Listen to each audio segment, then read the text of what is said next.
So, bali, makakita lang po nito ay mga professors namin para sa school project po. Tukusan ba to? So, about lang po to sa buhay mo, kung paano mo hinarap yung mga problema in the young age, kung sinong tumutulong sa'yo at kung sinong inspirasyon mo dito. Okay, sige. Start na po tayo. Please introduce yourself. Ako nga pala si Jay, 21 years old, fresh grad. Paano mo po hinaharap ang mga problema in the young age? Mahirap. Sobrang hirap. Yung feeling na down ka na, tipong pasan mo yung mundo dahil sa mga problema mo. Pero, dahil sa kanya, natutong bumangon. Natutong lumaban ulit. Siya yung rason ko kung ba't naging matapang ako. Sino siya? Siya yung babae na lahat dahil sa ganda niya. Pero hindi nila alam na yun lang yung meron siya. Talino, may respeto, at higit sa lahat may pangarap. Uy, Gab, kanina pa kita hinahanap. Bakit? Kanina pa kasi ako dito naguguluhan eh. Yung kanina. Oo, ganito na lang. Nilibre kita, tapos tulungan mo ako. Huwag na, para walang pinagsamahan eh. Sige na. Basta tulungan mo ako ah. Oo. Punta muna tayo sa room. Sige. So today, ibabalik ko lang lahat ng test papers ninyo from your examination last week. Okay ba yun? So pagkatapos kung may balik yung papers, pwede na kayong lumabas para gawin yung activities ninyo para sa klase natin. So, hindi na ako magpapakatagal-tagal pa. So, Jimboy, you got 80 over 100. Obi, you got 62 out of 100. Bumababa ka. Jasper, okay. 32 out of 100. Mika, you got 82. Nice. Gab, you got perfect score, 100. Very good. Pangalawang beses mo nang nakaka 100, nakaka-perfect. Galingan mo lalo. Okay? Wow, perfect again as always. Thank you. Ikaw din naman na, 92. Yes. O nga pala, may event tayo mamaya sa school. Kasama din yun sa grades natin. Makakapunta ka ba? Dami akong ginagawa eh. Sayang naman, malaki din yung ibibigay ng grades sa atin. Kaya natry ko na lang ako. Sige. Okay class, dismiss na tayo. Let's call it a day. Kita-kits tayo next week. Okay guys? Maganda na, talino pa. Halos perfecto na nga eh. Pero, sa dinami-dami ng tamang nagawa niya, nasira siya dahil sa isang pagkakamali.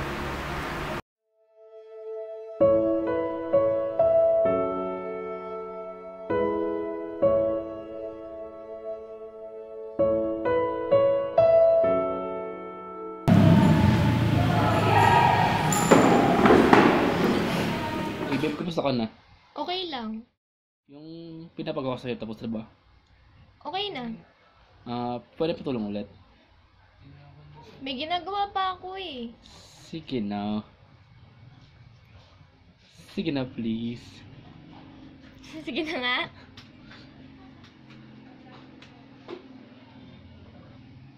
Uy, nasa school tayo. Ano? Lasing ka na naman. Mansarin natin sa kagaling. Tropa ko, bakit ma'am? Tara na nga, dahil mong dada.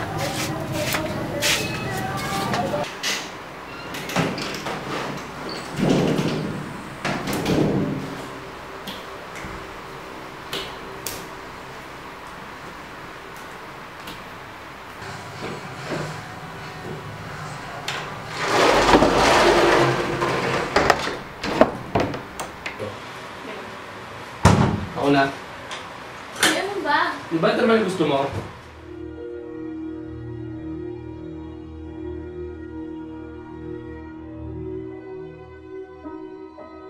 May sasabihin ako sa'yo.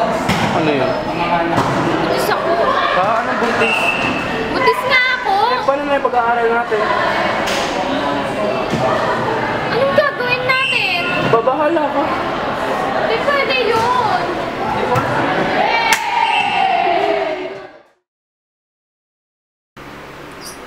Sobrang minahal niya si Rai. Sa dinami-dami ko gusto sa kanya, si Rai ang napili niya. Inakala niya na he's the one. He's the right person na para sa kanya. Kasi, pangalan pa lang, di ba? Rai. Pero, mali. Nagkamali siya. Nagkamali siya sa parang na hindi niya naman dapat kinuha para lang sumaya siya. Ma. Ma. Yun. Sabihin ako sa'yo. Oh, anong problema? Pupunta tayo. Anong dahilan? Pagdis ako, ma. Galing ka sa school, buntis ka? Di ba pinag-aaral ka namin? Bakit ka nabuntis? Nasaan ang lalaki? Di ba wala ka naman dinadalang lalaki dito? Paano ka nabuntis? Sino ang ama ng batang yan? Buda, iniwan ako eh. Iniwan ka? Tapos iniwan ka na lang basta ganyan? Bago pupunta ka dito, sasabihin mo, buntis ka? Hindi ka naawa sa amin, pinag-aaral ka namin, asa-asa kami nag-aaral ka, tapos ngayon uuwi ka, buntis? Sorry na, ma. Papamukha mo pa sa amin na buntis ka? Hindi ka na naawa sa amin na magulang mo? Oh, Hirap sorry na na. tataranta ako, nagkakasakit ang tatay mo para na mapag-aral ka, tapos Sorry sasabihin mo, na, buntis ka? ma. Hindi ko kailangan na sorry mo. Lumayas ka! Layas! Lumayas ka! Hindi kita kailangan! Layas! Hindi ko kailangan maiwanan ko ang mga gamit mo! Huwag ka na babalik dito! Hindi ko kailangan maiwanan mo! Lumama ka sa lalaki mo! Yun ang pinagmamalam ko, di ba? Lumama ka! Pinag-aaral ka! Ako gato ka! Oh, Bika. Hugot ka naman.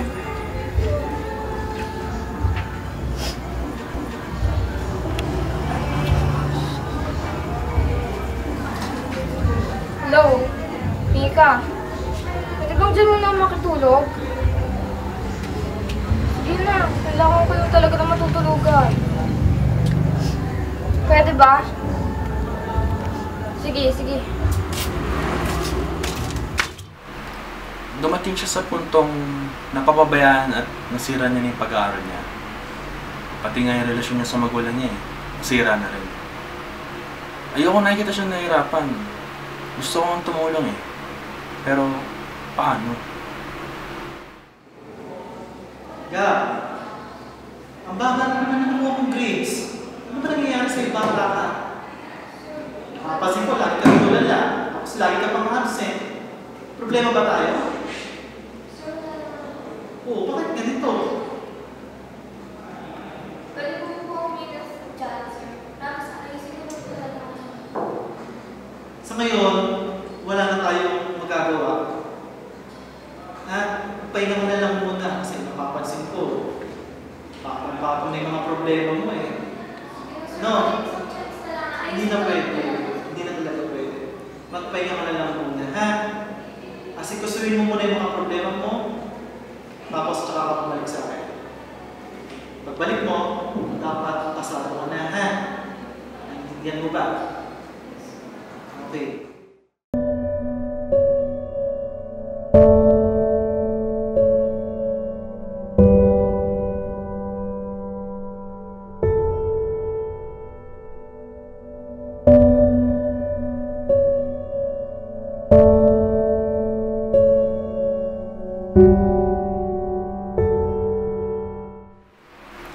Nasa puntong nanggagamit na lang siya ng tao para malagpasan niya yung problema niya sa araw-araw.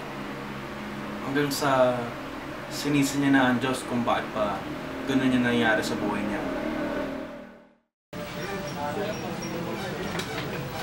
Sensya ka na, madumi yung bahay.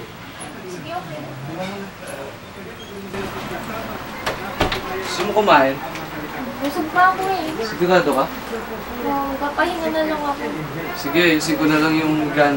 Sige.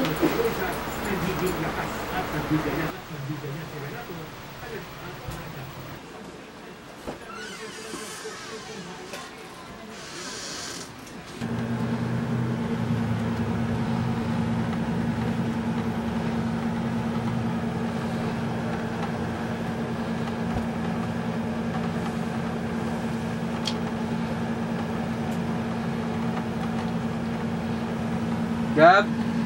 Gab!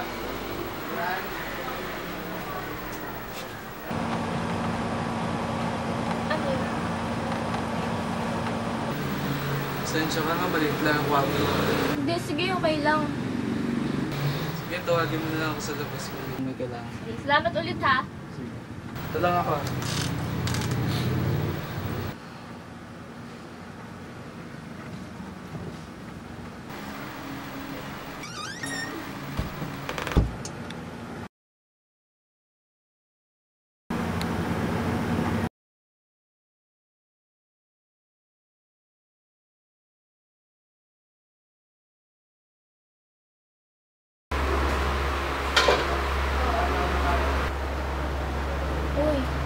Uy, Dave.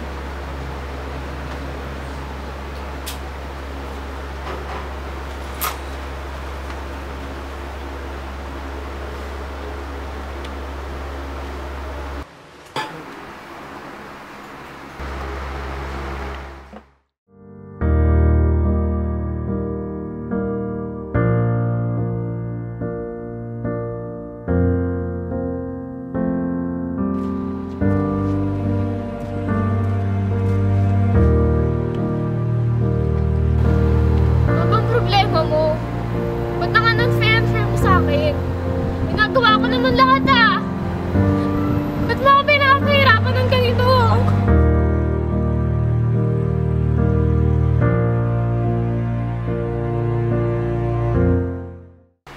Pero, narealize niya na may oras para magbago.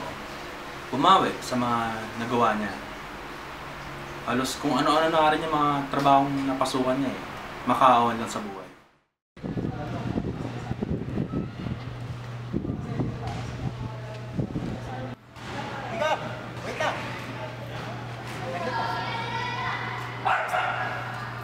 Kamusta? Okay lang naman, Parang sir. hindi yata kita nakikita ngayon sa school. Ano na, sir? Stop na po ako eh. May problema ba? Ang Teka dami. lang, pumuna tayo saglit. Sige. Pag-usapan muna natin yun. So, ano ba problema? Share mo. Gumanggang naman yung nararamdaman mo. Kasi, sir, parang lahat ng problema nasa akin na eh. Lahat sila, tinalikuran na nila ako. Ngayon pa, sir, na eto, buntis ako. Pinalayas ng magulang. Lahat. Hindi ko na alam yung gagawin ko, sir. Alam mo, Gab, hindi ko kayang sabihin sa'yo na naiintindihan ko yung nararamdaman mo eh. Pero siguro, ito yung pwede kong sabihin sa'yo. Kung may mas nakakaintindi man sa nararamdaman mo ngayon, siguro si Lord yun eh. Tao pwede kang husgahan. Pero ang Lord hindi ka huhusgahan kahit anong problema mo. Kahit anong background mo. Alam mo ba sinasabi ni Lord? Kahit na anong tingin natin sa sarili natin, ang Lord mapagpatawad siya. Kung gusto mo ng lakas, siya lang yung dapat mong lapitan eh. Kasi sabi niya, ako ang iyong lakas, ang iyong kalasan. God is my strength. Sabi nga ng Psalms 123 verse 7, the Lord is my strength and my shield. The heart, or my heart trusts in Him, and I am helped. Therefore, my heart exalts, and with my song I shall thank Him. Ang puso mo, yung nararamdaman mo, ilay down mo lahat sa Panginoon yan. Kasi siya yung lakas natin. By the way, kung gusto mong mas makilala si Lord, saka ma-receive yung promises niya sa'yo, and matagpuan yung lakas na mula sa Kanya, yun na to. Thank you, sir. Paano? Dito muna ako? Sige, sir. Thank you, sir.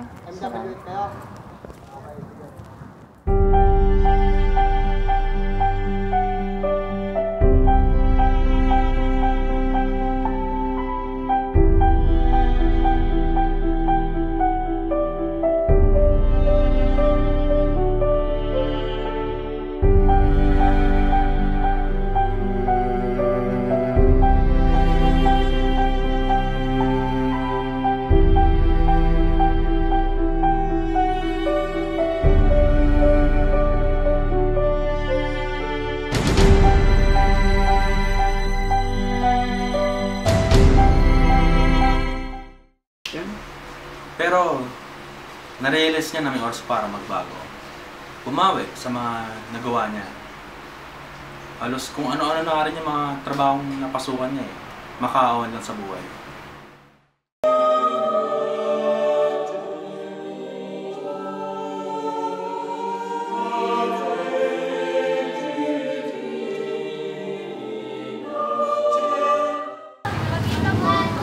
Kuya, sampagita.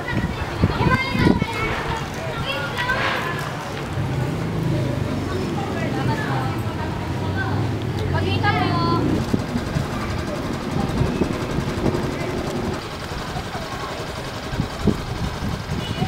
Kuya, sampagita po. Ano na po kayo?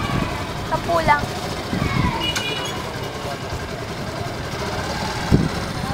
Salamat po.